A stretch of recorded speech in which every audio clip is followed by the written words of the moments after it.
దేవుని మందిరమందు నివసించువారు ఎందుకు ధన్యులు అన్నది పోయిన వారం మనమందరం కూడా నేర్చుకున్నాము. ఇక ఈరోజు ఒక అద్భుతమైన అంశాన్ని బైబిల్లో నుండి మనమందరం కూడా ఆలోచన చేయబోతున్నాము. ఈరోజు మనం నేర్చుకోబోయే అంశము బలహీన ఘటమైన భార్యను సన్మానించాలా అనే ఒక అద్భుతమైన అంశాన్ని చాలా జాగ్రత్తగా మీరందరూ కూడా రాసుకునే వాళ్ళు రాసుకోవలసిందిగా నేను మనవి చేస్తున్నాను. బలహీన ఘటమైన భార్యను సన్మానించాలా అన్న అంశాన్ని చాలా జాగ్రత్తగా మీరందరూ కూడా వినవలసిందిగా నేను మనవి చేస్తున్నాను. మనం చూడగలిగితే భార్య అనగానే బలహీన ఘటము అని మనం అనుకుంటాం, కానీ బలహీన ఘటము కాదు. ఎందుకంటే ఇంతకుముందు మీరు చదువుకున్నారు, 1 పేతురు పత్రిక 3వ అధ్యాయము 7వ వచనములో ఏమనుందో ఒక్కసారి చూడండి. అటువలనే పురుషులారా, జీవమును కృపా వరములలో మీ భార్యలు మీతో పాలివారై ఉన్నారని ఎరిగి ఎక్కువ బలహీనమైన ఘటమని భార్యను సన్మానించి. ఎక్కువ బలహీనమైన ఘటము అన్నాడు. బలహీనమైన ఘటం కాదు, ఎక్కువ అంటే మిక్కిలి బలహీనమైన ఘటము అన్నాడు. అంటే ఈ మిక్కిలి బలహీనమైన ఘటమైన ఈ భార్యను సన్మానించాలా అన్నది చాలా జాగ్రత్తగా మనమందరం కూడా ఆలోచన చేద్దాము. అయితే బైబిల్ గ్రంథంలో ఇంకా మీరు చూడగలిగితే బైబిల్ గ్రంథంలో భార్య దగ్గర కానివ్వండి కొన్ని పదాలు ఉపయోగించాడు దేవుడు. ఏమని ఉపయోగించాడు అంటే సాటి అయిన సహాయము అన్న పదం కూడా ఉపయోగించాడు. తర్వాత నారి అన్న పదాన్ని కూడా బైబిల్ గ్రంథంలో దేవుడు ఉపయోగించాడు. ఆ తర్వాత మ్యారేజ్ అయిన తర్వాత ఆ స్త్రీ కాస్త భార్యగా మారుతుంది. అయితే ఈ మిక్కిలి ఘటమైన ఈ బలహీనమైన ఘటమైన భార్యను సన్మానించాలా అని, ఎందుకు సన్మానించాలో దేవుడు బైబిల్ గ్రంథంలో రాయించినట్లుగా మనం చూడగలము. ముందుగా మనము సన్మానం అంటే ఏంటో మనకు తెలియాలి. ఇప్పుడు మనము ఎవరైనా గెస్ట్ మన చర్చికి వచ్చారనుకోండి, ఒక కమాండెంట్ గారు కానివ్వండి, ఎవరైనా గెస్ట్ స్పీకర్ కానివ్వండి, మన చర్చికి వచ్చినప్పుడు వాళ్ళని మనం సన్మానించుకుందామని సన్మానిస్తాం. ఒక చైర్ ముందేసి వాళ్ళకు ఒక శాల్వ కప్పి ఒక బొకే ఇచ్చి లేదంటే ఒక దండ వేసి వాళ్ళను సన్మానిస్తాము. అంటే సన్మానము అంటే ఇదేనా? ఇప్పుడు భార్యను సన్మానించమంటున్నాడు. ఇప్పుడు భార్యను సన్మానించమంటే ఇప్పుడు మనం కూడా ఒక శాల్వ కప్పి, మనం కూడా ఒక దండేసి లేదంటే ఒక బొకే ఇచ్చి ఈ విధంగా సన్మానించాలా? ఇంతకీ సన్మానము అంటే ఏంటి? అలాగే ఎఫెసీ పత్రిక 6వ అధ్యాయము 1-2 వచనాల్లో నీవు దీర్ఘాయుష్మంతుడ వగునట్లు నీ తల్లిని నీ తండ్రిని సన్మానించుము అన్నాడు. నీ తల్లిని నీ తండ్రిని సన్మానించుము అన్నాడు. ఇంతకీ తల్లిని తండ్రిని ఎలా సన్మానించాలి అంటే, సన్మానించటం అంటే ఏంటి? దాని వెనకాలన్న మీనింగ్ ఏంటి అంటే ఇక్కడ కూడా సేమ్ అదే మీనింగా? శాల్వ కప్పి దండం పెట్టి దండ చేయటం ఇదే మీనింగా? కాదు, ఆ మీనింగ్ కాదు. అలాగే మనం ఆలోచన చేయగలిగితే సన్మానించటం అంటే, తల్లిదండ్రులను సన్మానించటం అంటే వాళ్ళ కష్టాలలో వారి యొక్క వృద్ధాప్యములో వారిని మనము చూసుకోవటం. అందుకే నీ తల్లి ముదిమియందు ఆమెను నిర్లక్ష్య పెట్టకము అన్నాడు. నీ తల్లిదండ్రులను దూషించవద్దు అన్నాడు. నీ తల్లిదండ్రులను ఇదిగో వారిని సన్మానించాలి అంటే వారి వృద్ధాప్యములో వారికి మనము చేదోడు వాదోడుగా ఉండాలి.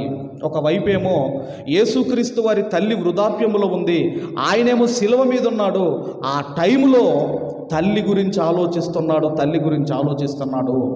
అందుకే తల్లిదండ్రులను సన్మానించాలి అంటే వారిని జాగ్రత్తగా చక్కగా చూసుకోవటం అన్నది అది ఎంత నిజమో ఇక్కడ కూడా భార్యను సన్మానించండి అని ఎవరు చెబుతున్నారంటే పరిశుద్ధాత్మ ప్రేరణతో ఇదిగో పేతురు గారు ప్రతి పురుషుడికి చెబుతున్నాడు. మీరు నిజముగా పురుషులారా, మీరు దేవునికి భయపడేవారైతే, మీరు నిజముగా దేవునికి విధేయులైతే మీ భార్యలను మీరు సన్మానించండి, మీ భార్యలను మీరు సన్మానించండి అని మరి బైబిల్ గ్రంథంలో మనం అందరం కూడా చూస్తున్నాము. ఇంకా మనము ఆలోచన చేయగలిగితే అసలు ఎందుకు సన్మానించాలి భార్యను? భార్యను ఎందుకు సన్మానించాలి అన్నప్పుడండి మనందరికీ తెలుసు, హెబ్రీ పత్రిక 13:4 వివాహము అన్ని విషయములలో ఘనమైనదిగాను పాన్పు నిష్కల్మషమైనదిగాను ఉండవలెను అన్నాడు. అంటే బెడ్ అనేది ఏదైతే ఉందో అది పవిత్రమైనదిగా ఉండాలి, అది పవిత్రమైనదిగా ఉండాలి అంటున్నాడు.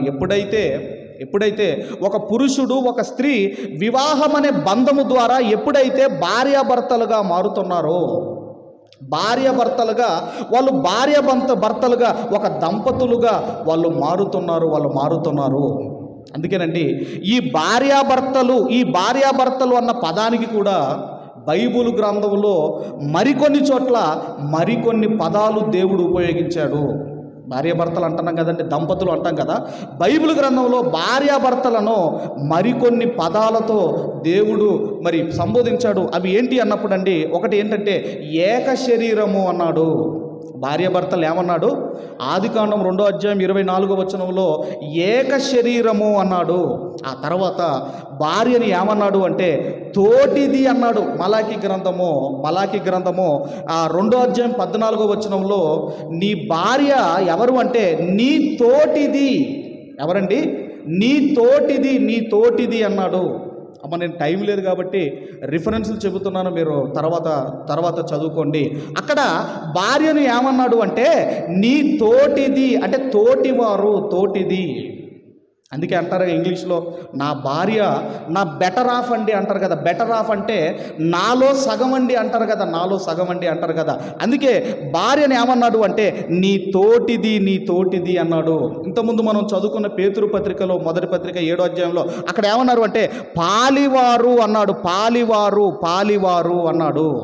అలాగే రోమా పత్రిక 16:3 జత పనివారు అనే పదాన్ని ఉపయోగించాడు. జత పనివారు భార్యాభర్తలను అకూల ప్రిస్కిల కానివ్వండి వాళ్ళని ఏమన్నాడు అంటే జత పనివారు అని ఉపయోగించాడు. ఇంకా ఏమన్నారు అంటే యాత్రికులు. ఒక భర్తే కాదండి యాత్రికుడు. ఒక భర్త యాత్రికుడైతే భార్య భూమి మీదనే ఉండిపోయేదా? మీరు ఆలోచించండి, ఉండిపోదు కదా. అందుకే యాత్రికులు ఈ పదాలన్నీ కూడా దేవుడు బైబిల్ గ్రంథంలో భార్యాభర్తలకు దేవుడు ఉపయోగించాడు. మరి ఇప్పుడు మనం ఆలోచిస్తున్నాము, మిక్కిలి బలహీనమైన ఘటమైన ఈ భార్యను అపోస్తుడైన మరి ఆ పేతురు గారు పరిశుద్ధాత్మ ప్రేరణతో చెబుతున్నాడు, మీ భార్యలను సన్మానించండి. ఎందుకు సన్మానించాలి భార్యను సన్మానించడానికి గల కారణాలు ఏంటివి అన్నప్పుడండి మనం ఆలోచన చేయగలిగితే మీరు చూడగలిగితే దేవుడు అబ్రహాము గారిని పిలిచాడు. అబ్రహాము గారు కల్దీల దేశం, అది మెసొపొటేమియా ప్రాంతము, కల్దీల దేశంలో ఆ ఊరు పేరే ఊరు. ఆ ఊరులో ఉండగా అబ్రహాము గారిని దేవుడు పిలిచి అన్నాడు, అబ్రహాము నేను చూపించు దేశానికి నువ్వు వెళ్ళాలి అన్నాడు. దేవుడు ఇంకా అడ్రస్ చెప్పలేదు అబ్రహాము గారికి అడ్రస్ చెప్పలేదు. ఆ తర్వాతనండి ఇక వెళ్ళిపోయి తన భార్యకు చెప్పుకోడా అమ్మ ఇక్కడ నుండి వేరే ఊరికి ట్రాన్స్ఫర్ అయితే భార్యకు చెప్పుకోరా అమ్మ? చెప్పుకోరా? ఖచ్చితంగా చెప్పుకుంటారు. అలాగే అబ్రహాము గారు కూడా వెళ్ళి చెప్పుకున్న తర్వాత సారం అడుగుంటుంది, అడ్రస్ ఏంటిదని అడుగుంటారు. అడ్రస్ ఏంటో తెలియదు. ఓహో అంటే దేవుడు నీతో మాట్లాడా? నీకు చెప్పాడా? అయితే నువ్వెళ్ళు. నీకు చెప్పాడు గనక, నీతో మాట్లాడాడు గనక నువ్వెళ్ళు, నన్ను రమ్మనొద్దు అని సారమ్మ గారు మాట్లాడలేదు. ఎప్పుడైతే అబ్రహాము గారు ఇదిగో దేవుడు చెప్పాడని ఆయన బయలుదేరుతున్నాడో ఏం చేసిందంటేనండి, నా భర్త బయలుదేరుతున్నాడని ఆ భర్తను నమ్మి ఆ భర్తతో ఏం చేసిందంటే ఆమె కూడా తన తండ్రి ఇంటిని, అంటే తన ఊరును, తన బంధువులను, తన కుటుంబీకులను అందరినీ కూడా విడిచిపెట్టి అబ్రహాము గారితో బయలుదేరింది. మరి అలాంటి భార్యను అబ్రహాము గారు సారాను సన్మానించాలా వద్దా? సన్మానించాలా వద్దా? మీరు ఆలోచించండి. ఎంత దూరం అనుకుంటున్నారు? ఊరు అనే ప్రాంతము మెసొపొటేమియా కల్దీల దేశము నుండి కానాను అనే ప్రాంతానికి ఎంత దూరం అనుకుంటున్నారు? సుమారుగా 2000 కిలోమీటర్లు. ఆ రోజుల్లో మరి ఈ ప్రయాణ వ్యవస్థ లేదు. ఆ రోజుల్లో కాలినడకన వెళ్ళాలి. 2000 కిలోమీటర్లు బయలుదేరి వెళ్ళాలి అంటే మీరు ఆలోచించండి. ఒక అబ్రహాము గారిని నమ్మండి ఆయనతో బయలుదేరింది. ఇంకొక విషయం ఏంటంటే, వీళ్ళు ఒక ప్లేస్లో ఉండరండి. వీళ్ళు ఒక ప్లేస్లో కొంతకాలం కానానులో ఉంటారు. అక్కడ కరువు రాగానే ఐగుప్తుకి వెళ్తారు. అక్కడి నుంచి బేర్షబాకి వెళ్తారు. అక్కడి నుంచి గెరారుకు వెళతారు. ఇలా మీరు ఆలోచన చేయగలిగితే శారమ్మ గారికి తెలుసు ఎప్పుడు ఇక్కడి నుంచి వెళ్ళిపోతామో, ఎప్పుడు ఇక్కడ ఉంటామో అదంతా కూడా శారమ్మ గారికి తెలుసు. కానీ అబ్రహాము గారు ఎటు వెళితే అటు వెళ్ళడానికి ఆమె సిద్ధపడిందంటే ఇదిగోనండి, మరి అలాంటి భార్యను మరి సన్మానించాలా వద్దా మీరు ఆలోచించండి. వివాహం ద్వారా ఎక్కడో మరి మీరు ఆలోచించండి, ఎక్కడో ఉన్న వారిని వివాహం చేసుకొని అక్కడి నుండి ఆమె తండ్రింటిని, ఆమె బంధువులను, ఆమె ఊరును విడిచిపెట్టి నిన్ను నమ్మి నీతో వచ్చినప్పుడు మరి ఆమెను ఎందుకు సన్మానించకూడదు మీరు ఆలోచించండి. ఎందుకంటే మిమ్మల్ని నమ్మి వచ్చింది గనక పురుషులకు చెబుతున్నాడు, ఇదిగో మిక్కిలి బలహీనమైన ఘటమైన నీ భార్యను సన్మానించుము. ఈరోజు పరిస్థితులు ఎలా ఉన్నాయంటే, ఇప్పుడు అత్తగారి ఊరు ఎక్కడో ఉందనుకోండి, ఇప్పుడు కోడళ్ళు ఇక్కడి నుంచి అక్కడ ఇల్లు కిరాయి తీసుకుంటున్నారు. ఎక్కడమ్మా చెప్పండమ్మా. ఫస్ట్ మ్యారేజ్ అప్పుడు ఏమడుగుతారంటే, మీకు ఇల్లు ఉందా అని అడుగుతారమ్మా, ఉందని అడుగుతారు. ఆ ఇంట్లో మాత్రం ఉంటారమ్మా. చూడండి, కొన్ని కుటుంబాలు చూడండి, ఆ ఇంట్లో మాత్రం మనం వేరుందామా వద్దా, ఎక్కడుందాము, మా అమ్మ దగ్గర అక్కడ కిరాయి తీసుకుందాం మనం. కాబట్టి బైబిల్ గ్రంథంలో మనం ఆలోచన చేయగలిగితే భర్త ఎక్కడికి వెళితే అక్కడికి వెళ్ళారు. బైబిల్లో ఉన్న లోబడే భార్యలు, విధేయత కలిగిన భార్యలు. అందుకేనండి భార్య అన్నీ కూడా ఆ బంధుత్వాలు, వాళ్ళ కుటుంబాలు, వాళ్ళ ఊరు అంతా విడిచిపెట్టి పురుషుణ్ణి నమ్మి పురుషునితో ఉండడానికి వస్తుంది. కాబట్టి సన్మానించండి అన్నాడు. మరొక విషయం ఏంటంటే భార్య బిడ్డను మోయటం ఒక ఎత్తు, రెండవది ఏంటంటే బిడ్డను కనటం మరొక ఎత్తు. కనటం అంటే ఎంత నొప్పి ఉంటుందటంటేనండి, ఒక బిడ్డను ఒక తల్లి కనాలి అంటే ఆ పెయిన్, ఆ నొప్పి ఎంత ఉంటుందంటేనండి, ఒకేసారి మన శరీరంలో 20 ఎముకలు ఇరిగిపోయాయి అనుకోండి. ఒకేసారి ఎట్ ఏ టైం మన బాడీలో 20 ఎముకలు ఇరిగిపోతే ఎంత బాధ ఉంటుందో అంత బాధతో ఒక తల్లి బిడ్డను కనాలి. అందుకేనండి మిక్కిలి బలహీనమైన ఘటమైన భార్యను మీరు సన్మానించండి అని చెబుతున్నాడు. అలాగేనండి మరి ఇస్సాకు గారి గురించి కూడా మీరు ఆలోచన చేయగలిగితే ఆయనేమో తల్లిపోయిన బాధలో ఉన్నాడు. ఇస్సాకు గారు తల్లిపోయిన బాధలో ఉన్నాడు, తల్లి చనిపోయిన బాధలో ఉన్నాడు. ఇప్పుడు రిబకా గారు ఇస్సాకు గారి దగ్గరికి వచ్చింది. ఇప్పుడు బాధ ఎక్కువైందా, బాధ నుంచి ఈయన విముక్తి పొందాడా? ఏం జరిగిందో ఆదికాండము 24వ అధ్యాయము 67వ వచనాన్ని దయచేసి అందరము చదువుకుందాము. ఆదికాండము 24వ అధ్యాయము 67వ వచనాన్ని మనం అందరం కూడా చదువుకుందాం. చదవమ్మా. ఇస్సాకు తల్లి అయిన శారా గుడారములోనికి ఆమెను తీసుకొని పోయెను.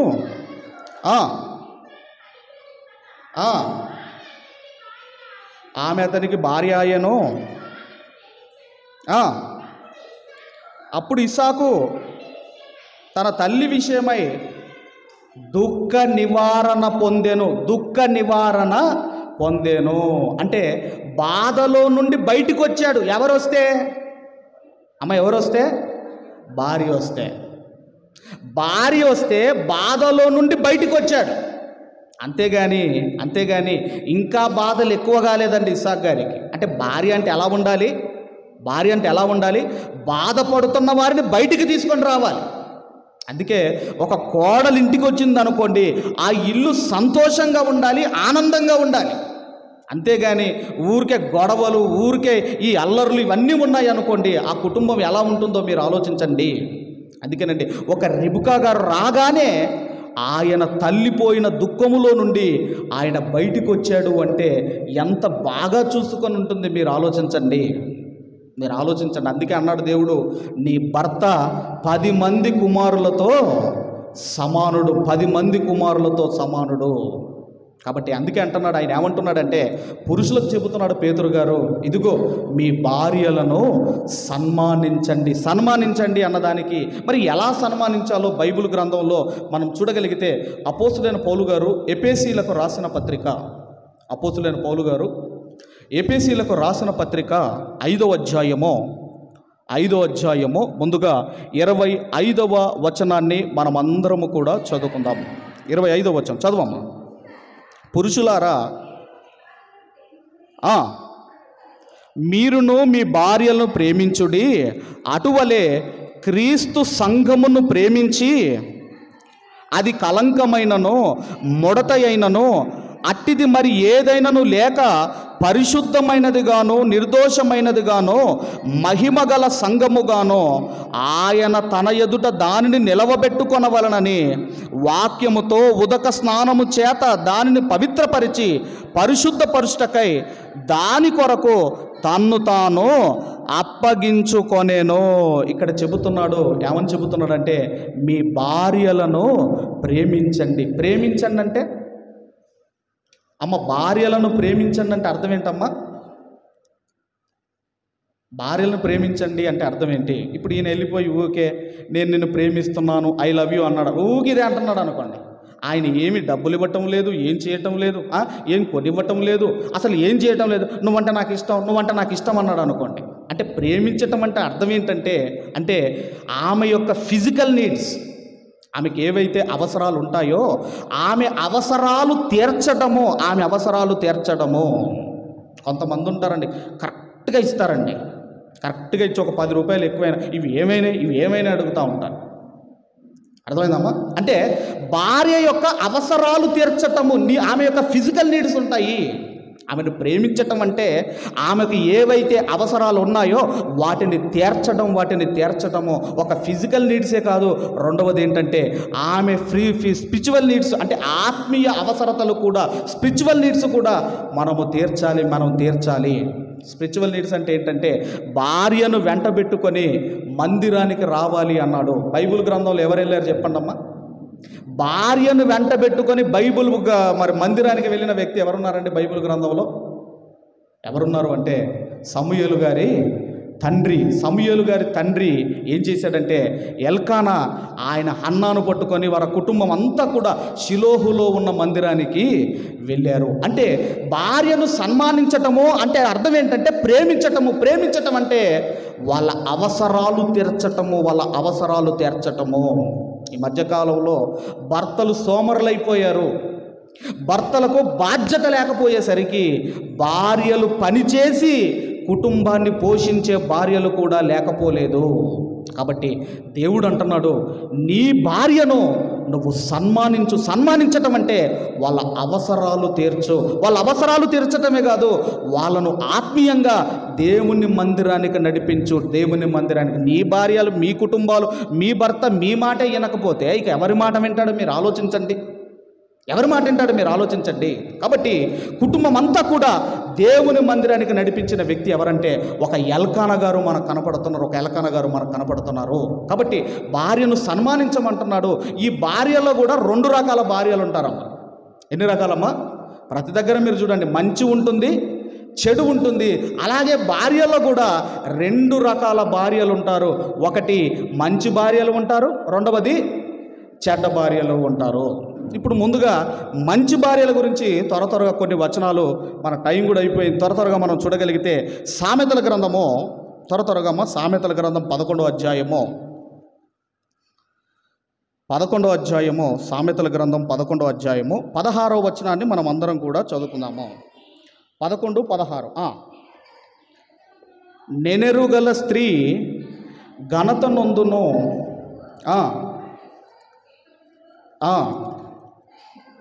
చాలమ్మా, ఏమంటున్నాడు అంటే ఇక్కడ 11వ అధ్యాయం 16వ వచనంలో నెనెరుగల స్త్రీ ఘనత నొందును అంటున్నాడు. నెనెరుగల స్త్రీ అంటే భక్తి మర్యాదలు కలిగిన స్త్రీ, నెనరు కలిగిన స్త్రీ అంటే ప్రేమ కలిగిన స్త్రీ ఘనత నొందుతుంది అన్నాడు, ఘనత నొందుతుంది అన్నాడు.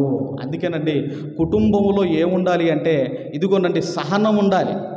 కుటుంబంలో ఉన్న వాళ్ళకి ఏముండాలమ్మా, భార్య కావచ్చు భర్త కావచ్చు, సహనము, పేషెన్స్ ఉండాలి. ఈ పేషెన్స్ ఉన్నాయి అనుకోండి ఏమవుతాయి అంటేనండి ఈ గొప్ప ద్రోహ కార్యాలు ఏవైతే ఉంటాయో అవి జరగకుండా ఆగుతాయి అని మనకు బైబిల్ గ్రంథంలో రాయబడింది. అంటే కుటుంబంలో ఉన్న ప్రతి ఒక్కరికి ఈరోజు సహనం లేక కుటుంబాల్లో గొడవలు అవుతున్నాయి, కుటుంబాల్లో కలహాలు అవుతున్నాయి. ఎందుకయ్యా అంటే సహనము లేక. అందుకేనండి సహనము ఎంత ఓర్చుకుంటే కుటుంబాలు అంత గొప్పగా ఉంటాయి, అంత గొప్పవారిగా మీరు మారిపోతారు. అందుకే ప్రసంగి గ్రంథంలో అంటాడు, ఓర్పు గొప్ప ద్రోహ కార్యములు జరగకుండా ఆపునని మనకు కనబడుతుంది. యేసుక్రీస్తు వారు కూడా అన్నారు, ఇదిగో ఓర్పు వలన మీ ప్రాణమును దక్కించుకుంటారు. యేసుక్రీస్తు వారు ఆయనని ఎన్ని తిట్టారు, ఎన్ని అవమానించారు, ఆయన ఎంత శ్రమ పెట్టినా ఆయన ఓర్చుకున్నాడు, ఆయన సహించాడు, ఆయన భరించాడు. కాబట్టే యేసుక్రీస్తు వారిని దేవుడు అత్యధికముగా హెచ్చించాడు. ఆయన ఎందుకు హెచ్చించాడంటే ఆయన ఓర్చుకున్నాడు. అందుకేనండి ప్రేమ గురించి దేవుడు ఒక చాప్టర్ రాయించాడు.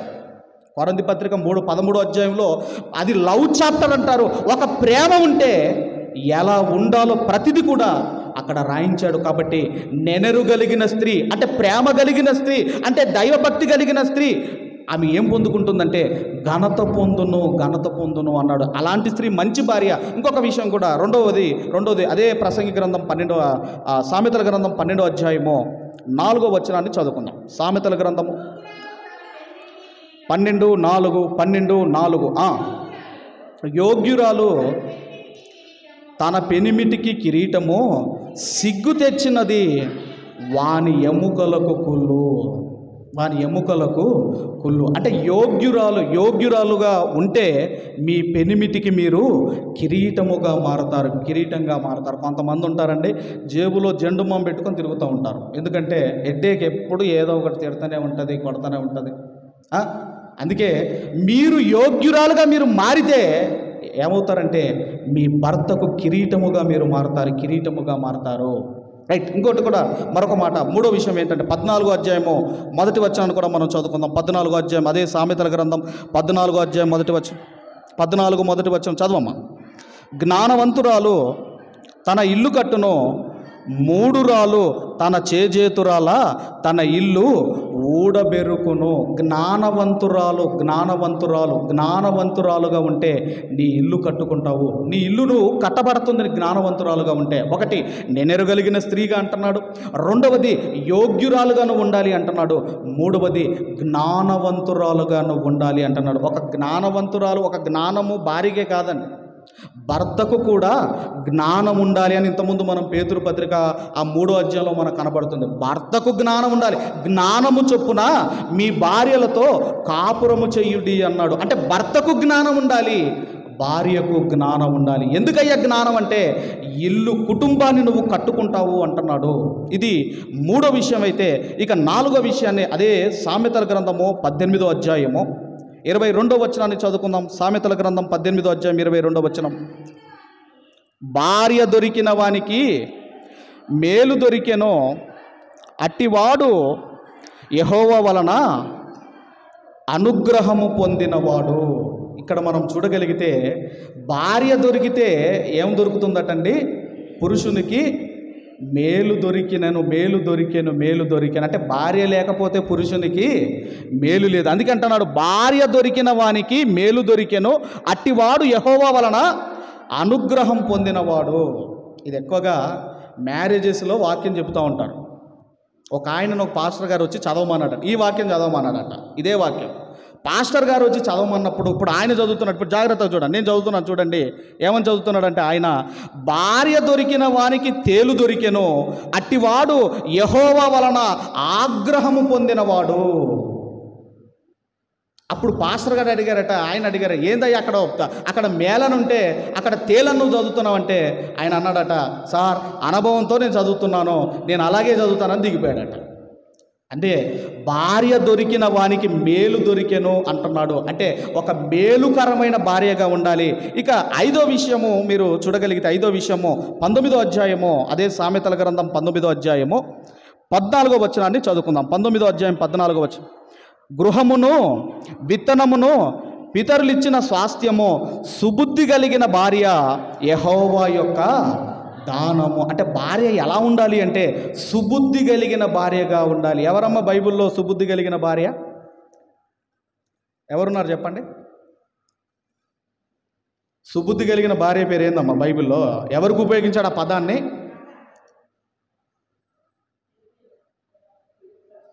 నాబాలు భార్య పేరు ఏందమ్మా? ఏం పేరమ్మా? అబిగయల్ దగ్గర ఆ పదాన్ని ఉపయోగించాడు. ఏమన్నాడంటే సుబుద్ధి కలిగిన భార్య. పోనీ పురుషులకు ఎవరికి ఉపయోగించాడు సుబుద్ధి అనే చెప్పండి బైబిల్ గ్రంథంలో? ఎవరికి ఉపయోగించాడంటే దావీదట సుబుద్ధి కలిగి ప్రవర్తించుచూ వచ్చెను అని మనం చదువుకుంటాము. అందుకే సుబుద్ధి కలిగిన భార్య యెహోవా యొక్క దానము అన్నాడు. ఇక చివరిది 6వ విషయం మీరు చూడగలిగితే అదే సామెతల గ్రంథం 31వ అధ్యాయము మొదటి వచనాన్ని మనం అందరం కూడా చదువుకుందాం. 31వ అధ్యాయం మొదటి వచనం చదవమ్మా.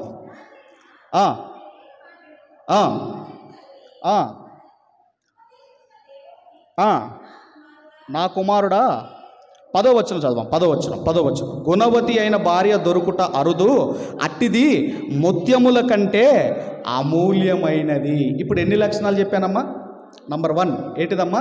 నెనెరుగలిగిన స్త్రీగా ఉండాలి. నంబర్ 2 యోగ్యురాలుగా ఉండాలి. నంబర్ 3 జ్ఞానవంతురాలుగా ఉండాలి. నంబర్ 4 మేలుకరమైన భార్యగా ఉండాలి. నంబర్ 5 సుబుద్ధి కలిగిన భార్యగా ఉండాలి.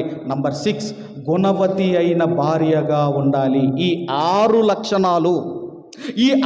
లక్షణాలు ఇక్కడ ఉన్న స్త్రీలో మీలో ఉన్నట్టయితే మీరు ఎవరు అంటే ఒక ఉత్తమమైన భార్య, ఒక మంచి భార్య. అందులో 2 నుండి 4 లేవు అనుకోండి, 2 నుండి 4 లేవు అనుకోండి, మీరు ఫెయిల్ అయిపోయినట్టే. అందుకే మరణించేలోపైన ఈ 6 లక్షణాలు, ఈ 6 క్యారెక్టర్స్ ఏవైతే ఉన్నాయో అవి మీలోనికి రావాలి. అప్పుడు మీరు ఇదిగో ఒక ఉత్తమమైన భార్యగా మీరు ఉంటారు. ఇక 2వ రకం భార్యల దగ్గరికి వెళ్దాం. ఇప్పుడు మొదటి రకం ఎవరమ్మా? మంచి భార్యలు, రైట్. ఇక 2వ రకం భార్యల దగ్గరికి వెళ్ళగలిగితే అదే సామెతల గ్రంథం 11వ అధ్యాయము, 22వ వచనాన్ని చదువుకుందాం. వివేకము లేని సుందర స్త్రీ పంది ముక్కుకున్న బంగారు కమ్మి వంటిది అంటున్నాడు. అంటే అందంగా ఉంది కానీ వివేకం లేదు. అప్పుడు నువ్వు ఎవరిని తెచ్చుకున్నావు అంటే పందిని తెచ్చుకున్నావు అంటున్నాడు దేవుడు. అమ్మ నేనంటం లేదు. ఎవరంటున్నారమ్మా? దేవుడు అంటున్నారు. ఎవరిని తిట్టుకుంటే దేవుని తిట్టుకోవాలి, మమ్మల్ని తిట్టుకోవాలి దయచేసి. ఏమంటున్నాడు? వివేకం లేదు. అందాన్ని చూసా అందంగా ఉన్నది అనుకున్నావు అనుకోండి, అందంగా ఉన్నది కానీ వివేకం లేదు. అయితే అంటున్నాడు దేవుడిని ఎవరిని తెచ్చుకున్నావు అంటున్నాడు, ఇదిగో వాళ్ళని తెచ్చుకున్నావు అంటున్నాడు. రైట్. ఇది ఒకటైతే ఇక 2వది కూడా మీరు చూడగలిగితే అమ్మా, అంటే ఏముండాలమ్మా? చూసేటప్పుడు ఏముండాలమ్మా? వివేకం అనే గుణం చూడండి. వివేకం అనేది ఇటు స్త్రీకి ఉండాలి, అలాగే పురుషునికి ఉండాలి. ఆ గుణాన్ని చూడండి. వివేకము లేని సుందర స్త్రీ అన్నాడు. ఎంత అందం ఉంటే ఒక మర్యాద, ఒక భక్తి, ఒక విధేయత లేనప్పుడు ఎంత అందం ఉంటే లాభం ఏంటి మీరు ఆలోచించండి. ఇలాగే ఒక దగ్గర, వాళ్ళ పేరు ఎందుకు కానీ, ఒక దగ్గర చాలా సంవత్సరాల క్రితం మేము ఒక ఇంటికి వెళ్ళినప్పుడు ఆమె చెబుతుంది, ఏమంటుందంటే, అయ్యగారు మా కోడలు నన్ను టీ తెమ్మంటుంది అయ్యగారు అని అత్తగారు చెబుతూ ఉంది. అత్తగారు చెబుతూ ఉంది, నన్ను టీ తెమ్మంటుంది. అప్పుడు నేను అడిగాను, అమ్మాయి ఏమన్నా తీసుకున్నారని అడిగాను. ఆనందం. అందుకే దేవుడు ఏమన్నాడు? గుణవతి కొరకు వెతకండి, మీ చెప్పులు ఎరిగిపోయే వరకు వెతకండి. అంటే మనం ఎవరి కొరకు వెతుకుతున్నాం అంటే అందగత్తే, 2వది ధనవతి.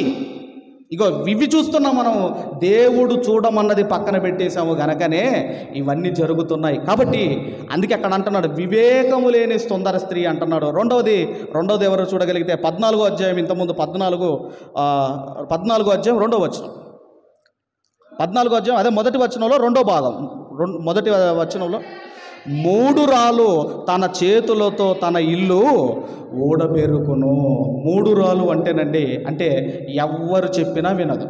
ఇప్పుడు ఇంట్లో ఏదైనా గొడవ అయింది అనుకోండి, ఇప్పుడు కోడలు ఇంటికి వెళ్తుంది కదమ్మా, ఇంట్లో ఏదైనా గొడవ అయింది అనుకోండి, వెంటనే అమ్మకు వీడియో కాల్ చేసి, అమ్మ ఒకసారి చూడిడా పరిస్థితి చూడు ఎలా ఉందో, ఎక్కడికి పంపించారు, ఏ ఇంట్లోకి ఇచ్చారు నన్ను, ఇలా చెప్పుకొని అక్కడి విషయాలన్నీ అక్కడికి చెప్పుకొని అప్పుడు వాళ్ళు అంటారు, ఏమంటారంటే, అమ్మ వచ్చాయి నువ్వు ఎలా బతికావు, ఇక్కడ నేను ఎలా చూసుకున్నాం మేము అనేసరికండి ఈరోజట అసలు భార్యాభర్తలను విడగొడుతున్నది ఎవరు అంటే తల్లిదండ్రులేనట.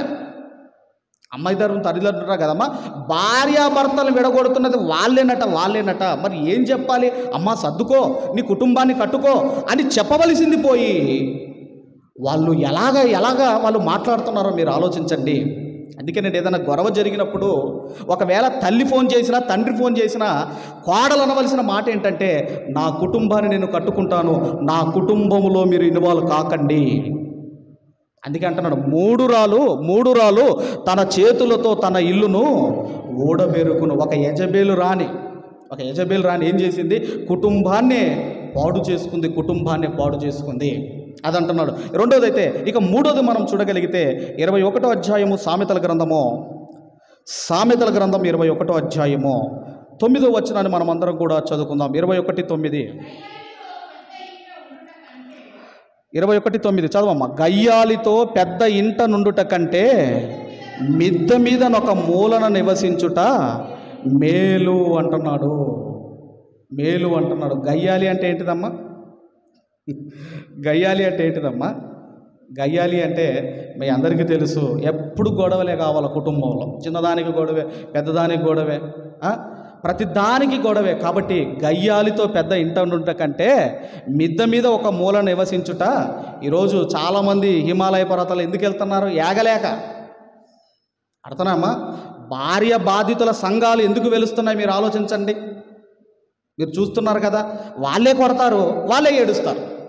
ఆమె ఎవరు మొన్న చెప్పాను కదమ్మా, మొత్తం కాల్చిందమ్మా, ఇదంతా కాల్చింది, దేంతోనో కాల్చింది, మళ్ళీ ఆమె మైకు ముందుకు వచ్చి ఆమె ఏడుస్తుంది, భర్త అని ఏడుస్తుంది. అంటే గయ్యాలంటే ఆమె కొడుతుంది, మళ్ళీ ఆమె ఏడుస్తుంది. అందుకే అలాంటి ఆమెతో ఉండటం కంటే మిద్దె మీద ఒక మూల నివసించటం మేలు. అందుకే పారిపోతున్నారు అందరు కూడా, ఎక్కడెక్కడో బతకడానికి వెళ్ళిపోతున్నారు.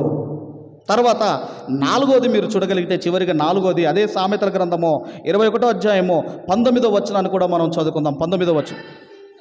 ప్రాణము విసిగించు జగడగొండితో కాపురము చేయుట కంటే అరణ్య భూమిలో నివసించుట మేలు అంటున్నాడు. ప్రాణము విసిగించు. పెళ్ళైన కొత్తలోనండి భర్త తొందరగా ఇంటికి వస్తాడు, సార్ తొందరగా ఇంటికి వెళ్తాను సార్ అని వస్తాడు. అదే ఒక 3 నెలలు, ఒక 4 నెలలు అయింది అనుకోండి, అమ్మ అప్పుడు అడుగుతాడట ఆఫీసర్ని, సార్ ఓటీ ఏమైనా ఉంటే చేసుకుంటాను సార్ అని అడుగుతాడట. అదేందయ్యా కొత్తగా పెళ్ళైంది ఇంటికి వెళ్ళండి సార్ నేను ఎందుకు, అక్కడ ఏమంటున్నాడమ్మా, ప్రాణము విసిగించు జగడగొండితో కాపురము చేయుట కంటే అరణ్య భూమిలో నివసించుట మేలు అంటున్నాడు. కాబట్టి ఇప్పుడు ఇన్ని చదువుకున్నాం కదా, మంచి భార్య గురించి నేర్చుకున్నాము, చెడ్డ భార్యల గురించి మనం నేర్చుకున్నాము. ఇప్పుడు మరి పేతురు గారు అంటున్నారు, నీ భార్యను సన్మానించుము అంటున్నాడు. ఇప్పుడు ఎవరిని సన్మానించాలి, మంచి భార్యను సన్మానించాలా, చెడ్డ భార్యను సన్మానించాలా? అమ్మా ఎవరిని సన్మానించాలి? అక్కడ ఏమైనా ఫుట్ నోట్లో మంచి భార్య అయితేనే అని ఉందా మీరు చూడండి. అమ్మా నీ భార్య గయ్యాలైనా, నీ భార్య ఇదిగో ప్రాణం విసిగించేదైనా, ఇదిగో 3 రాళ్ళైనా, ఎవరైనా ఒక భర్తగా ఆమెను నీవు సన్మానించాలి. అప్పుడప్పుడు ప్రార్థన చేస్తూ ఉంటారు పురుషులు తట్టుకోలేక, ఏందయ్యా ఇలాంటి భార్య దొరికిందంటే అప్పుడు దేవుడు అంటాడు, నువ్వు ముందు చూసుకోవాలి, అది ఏం చేసుకోవాలి, అది చేసుకునే ముందు నువ్వు ఆలోచించుకోవాలి. ఇప్పుడు ఏమి లేదు, కంటిన్యూ అంటాడు దేవుడు. ఇప్పుడు ఏం చేస్తాడు మరి దేవుడు ఏం చేస్తాడు, కంటిన్యూ అంటాడు. నువ్వు ఎంత ప్రార్థన చేసినా కంటిన్యూ అంటాడు దేవుడు, అంతే. ఎందుకంటే అది ముందు జాగ్రత్త ఉండాలి. కాబట్టి భార్య ఎలాంటిదైనా ఆ భార్యను నీవు సన్మానించాలి. నీ భర్త ఎలాంటి వాడైనా ఆయనకు నీవు లోబడాలి. మంచి భర్త అయితే నేను లోబడతాను, ఆయన నా మాట వింటేనే లోబడతాను అని చెప్పలేదు. నువ్వు మంచి భర్తవ కాకపోయినా ఆయనకు లోబడాలి. నువ్వు మంచి భార్యవు కాకపోయినా ఆమెను సన్మానించాలి. ఎందుకంటే నువ్వు సంతోషంగా ఉండాలి అంటున్నాడు. చివరిగా త్వరగా అదే సామెత, అది ఎఫెసీలో మరి ప్రసంగి గ్రంథం ప్రసంగి గ్రంథం 2వ అధ్యాయము 24వ వచనాన్ని చదువుకుందాం త్వరగా. ప్రసంగి గ్రంథం 2వ అధ్యాయం 24వ వచనం, 2:24 చదవమ్మా. అన్నపానములు పుచ్చుకొనుట కంటెనో తన కష్టార్జితము చేత సుఖపడుట కంటెనో నరునికి మేలుకరమైనది ఏది లేదు, ఇదియును దేవుని వలన కలుగునని నేను తెలుసుకొంటిని. అంటే మీరు సుఖముగా ఉండాలి, మీరు సంతోషంగా ఉండాలి అంటే ఆయన చెబుతున్నాడు, అన్నపానములు పుచ్చుకొని సంతోషంగా ఉండండి. వాళ్ళేదో కొనుక్కున్నారు, వీళ్ళేదో కొనుక్కున్నారు, వాళ్ళకి అది ఉంది, వాళ్ళకి ఇది ఉంది, మనకు ఉండాలి. మరి కొంటావా కొనవా, నన్ను వెళ్ళిపోమ్మంటావా, ఇవి రాకూడదండి. ఆయన ఏమంటున్నాడంటే అన్నపానములు పుచ్చుకొని సుఖముగా ఉండు. అదే మాట 3వ అధ్యాయం 12వ వచనంలో కూడా మాట్లాడుతున్నాడు చూడండి. అదే ప్రసంగి గ్రంథం 3వ అధ్యాయం 12వ వచనం. కావున సంతోషముగా నుండుట కంటేను తమ బ్రతుకును సుఖముగా వెళ్ళబుచ్చుట కంటేను శ్రేష్టమైనది ఏదియు నరులకు లేదని నేను తెలుసుకొంటిని. నీవు సంతోషంగా ఉండు, నువ్వు సంతోషముగా నువ్వు సుఖముగా ఉండమని అది చెబుతున్నాడు. మరలా అదేనండి 5వ అధ్యాయం 18వ వచనంలో కూడా చెబుతున్నాడు చూడండి. 5వ అధ్యాయం 18వ వచనంలో, అదే ప్రసంగి గ్రంథం 5వ అధ్యాయం 18వ వచనం. చూడముచ్చటైనది గాను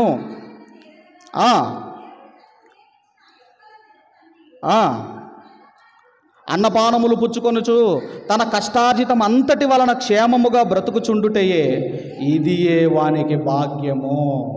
కాబట్టి మనం ఆలోచన చేయగలిగితే, ఇప్పుడు కష్టపడి మనం చూడగలిగితేనండి, అప్పు చేసి ఇల్లు కట్టుకుంటారు, ఆ అప్పు తీర్చలేక మళ్ళీ ఇల్లు నమ్ముకునే పరిస్థితి. అందుకే మీరు అన్నపానము కలిగిన వారే మీరు సుఖముగా ఉండండి, మీరు సంతోషముగా ఉండండి అని మనకు చెబుతున్నాడు. కాబట్టి మనం ఆలోచన చేయగలిగితే భార్య ఎలాంటిదైనా ఆ భార్యను ఒక భయము భక్తి కలిగిన కుమారుడవైతే, ఒక దేవునికి విధేయుడవైతే ఆమెను సన్మానించుము అన్నాడు. ఒక ఆదాము గారైతే భార్యను ప్రేమించి దేవునికి దూరం అయిపోయాడు ఆదాము గారు. అందుకే అంటాడు, నీ భార్య మాట విని నా మాట వినలేదు నువ్వు ఆదాము, నా మాట వినలేదు, నీ భార్య మాట విన్నావు, నాకు దూరం అయిపోయావు. తోట నుండి దేవుడు గెంటి వేశాడు. చివరికి ఏమన్నాడు అంటే అసలు వాళ్ళను భార్యలను నిష్ఠూర పెట్టకండి అన్నాడు. చివరిగా ఆ మాట చూసుకొని ముగించుకుందాం. కొలసీలకు రాసిన పత్రిక 3వ అధ్యాయము 19వ వచనాన్ని చదువుకొని ముగించుకుందాం. 3వ అధ్యాయం 19వ వచనము. 3వ అధ్యాయము కొలసీలకు రాసిన పత్రిక 3వ అధ్యాయము 19వ వచనం చదవమ్మా. భర్తలారా మీ భార్యలను ప్రేమించుడి, వారిని నిష్ఠూర పెట్టకుడి అంటే తిట్టకండి అంటున్నాడు. ఏమంటున్నాడమ్మా? భార్యలను తిట్టమంటున్నాడా, తిట్టొద్దంటున్నాడా? నిష్ఠూర పెట్టకండి అంటే వారిని తిట్టకండి. తిట్టొద్దే అన్న దేవుడు కొట్టమంటాడా? మీరు ఆలోచించండి అమ్మా. తిట్టొద్దు అన్న దేవుడు కొట్టమంటాడా? అందుకే వారిని మీరు నిష్ఠూర పెట్టకండి అని చెబుతున్నాడు. ఇన్ని విషయాలు, చాలా విషయాలు దేవుడు బైబిల్ గ్రంథంలో రాయించాడు. కాబట్టి మన సమయాన్ని బట్టి కొన్ని చెప్పాను. దేవుని చిత్తమైతే దీన్ని ఇంకా కొన్ని కంటిన్యూ చేస్తాను. కాబట్టి ఏది ఏమైనా పేతురు గారు చెబుతున్నారు, పురుషులకు ఆజ్ఞాపిస్తున్నాడు ఆయన. ఇదిగో పురుషులారా మీ భార్యలను సన్మానించుడి, ఎందుకంటే ఎక్కువ బలహీనమైన ఘటమని ఆమెను మీరు సన్మానించండి, ఆమె ఎలాంటిదైనా సన్మానించండి అనే ఒక ఆజ్ఞ దేవుడు మనకు జారీ చేశాడు. అలా మనమందరము కూడా సన్మానించాలని కోరుకుంటూ ఈ నా మాటలు ముగిస్తున్నాను. దేవుడు మనందరిని దీవించి ఆశీర్వదించునుగాక. ఆమేన్, ఆమేన్. మంచిది. మరి ఈ సమయంలో ఈ వాక్కులు మనలో ఫలించును.